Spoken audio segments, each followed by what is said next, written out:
I am Johnny Boy, the Consumer Monkey McDonald. This is Business Live Global. Let's get ready to rumble!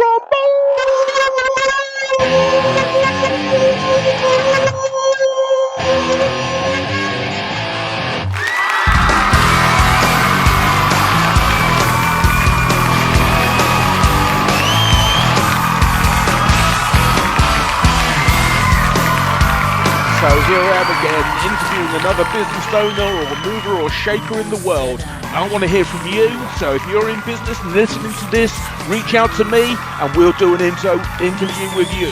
Today we've got another amazing guest, and you won't believe what song they've chosen. That's really amazing too. So let's enjoy it.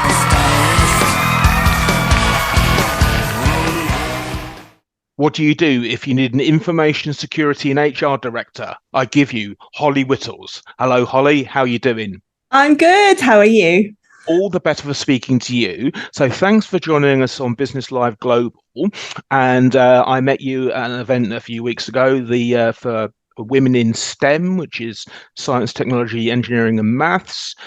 So it strikes me that there are not enough women in these kind of careers.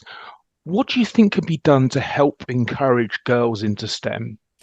So that's a really good question. I think we need to get in there into the schools. We need to start trying to challenge those bias and stereotypes that still exist, and really look at when people are talking about job descriptions and careers, showing them that girls can do all these amazing things in engineering and at technology. And we can only do that through helping the schools bring these subjects to life. So as a business owner, I have to take some responsibility of that. So I'm very keen to go in and show that I'm a girl, a woman, and I'm running a technology business, and this is the career that I've had, and talk them through the different types of positions that I've had, and talk to them about the skills as well. Because quite often when they're at school, they're learning about stuff, but the world outside is changing so fast, especially in digital as well. So they'll probably, the jobs that they will be doing in the future don't even exist yet, because technology is changing so quickly. So for me, it's about the skills and the attitude and getting that right. And we have to bring that to life in the classroom. So passion's important. Given that teachers are having such a difficult time with resources, with time, with their mental health, where can we make this intervention? How can we make this intervention? So there's a couple of different ways that we can do that.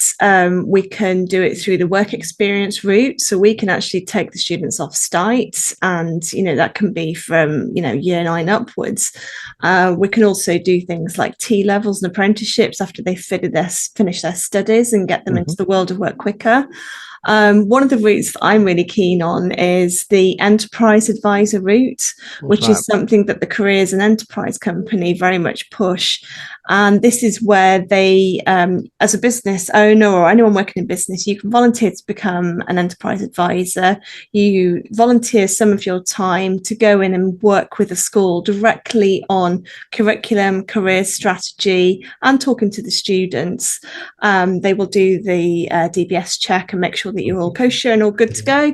And I think that's a fantastic way, because the enterprise advisor route is then helping the schools to achieve their Gatsby benchmarks, which often they're looking at.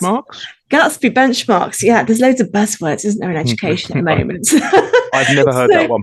Yeah, so there are 8 benchmarks, and one of them, I'm not going to go through them all now, but the only one that's relevant really for us, for businesses, is 4. And benchmark 4 is about how do schools embed careers into the curriculum. So if you're teaching maths, how are you bringing that subject to life and saying, well, with maths, you could be learning coding, you could have a career in machine learning and artificial intelligence. How does it all flow through? So that's very much through the enterprise advisor route. So I think that's a fantastic way of getting involved. And then the final one that I recommend is the STEM ambassador route. So there's a national organisation called the STEM ambassadors. Anyone can apply to join. And again, that's where it's providing a network framework where schools and colleges can apply, saying, I'd like to run a STEM activity. Do you have anyone that you could send?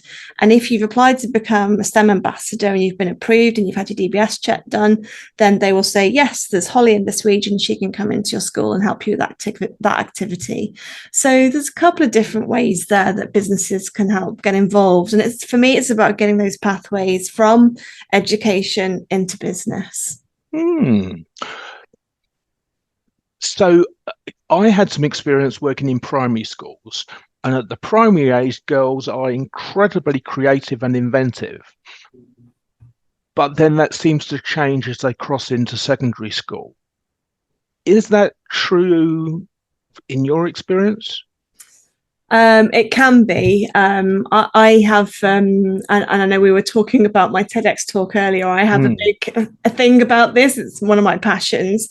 I feel like creativity has been driven out of our students because they're not allowed to be free thinking. They're being tailored down a specific route to pass a certain subjects and set of exams, and they haven't got that free thinking. And actually, as a business, that's what we want. We want problem solvers, we want entrepreneurs, we want people that can think outside the box. So we need to encourage that.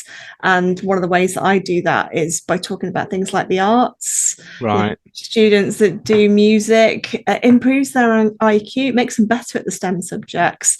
So it's a particular passion of mine of when I'm going into schools to say to them, I'm not just looking at your grades, I'm looking at you, the person. If you play an instrument, if you're in a sports team, these are things that are so valuable and things that I look at as an employer.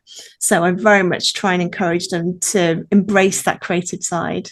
Excellent. I'm going to put the link to your TEDx talk in the show notes because it was fantastic. So you've talked a little bit about what you do. What can businesses generally do to create pathways into STEM for anybody, but women especially? Yeah, for women especially, it's leading by example. We could set corporate objectives about how we want the balance of the workforce to look like.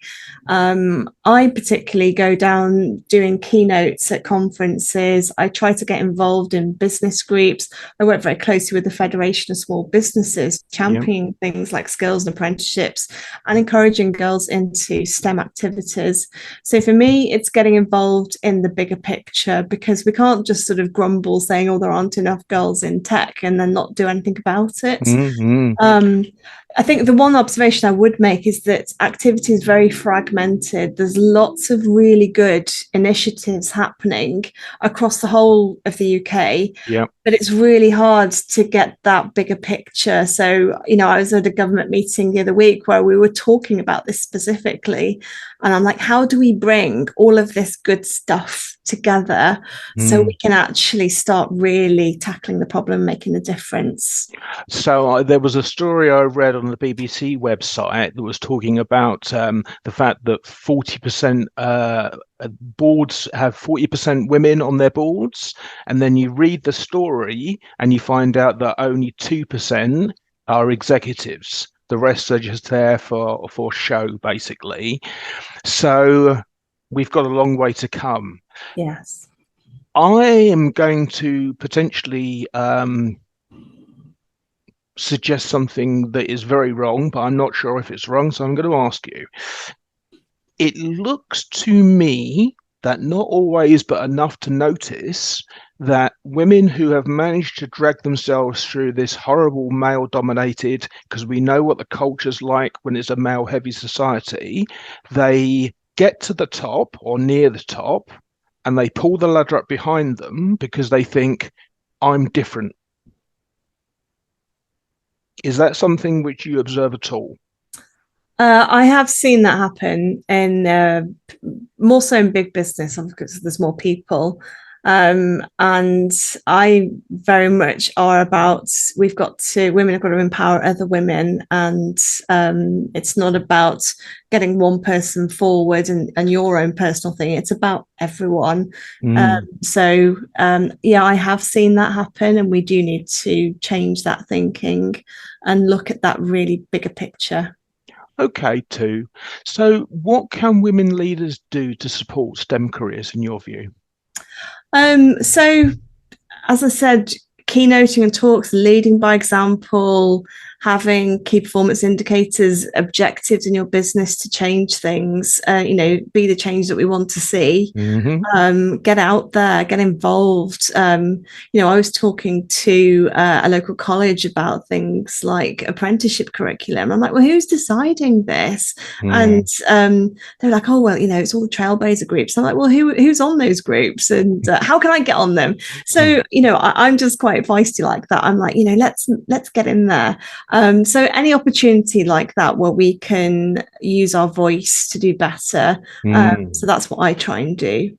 Well, as you say that, I'm going to add you to a group called Struggling Female Women Struggling to Make Their Businesses Successful. It's a sort of group discussion that I'll set up. But what would you say to either a parent or to a young lady who's interested in STEM as our closing statement? I would say go for it. It's a fantastic career to be into in any of the STEM sectors, particularly digital. I think it's a really exciting place to be at the moment. There are excellent career prospects, really interesting digital skills that you can work on. And digital is now touching every sector. So I would just say it's a fantastic place to be. Fantastic answer. So you've chosen for the music Hans Zimmer from Gladiator, which we're going to play out now. I'll put the show notes, Hollie's website and YouTube talk in the show notes. Hollie Whittles, thank you very much. Thank you.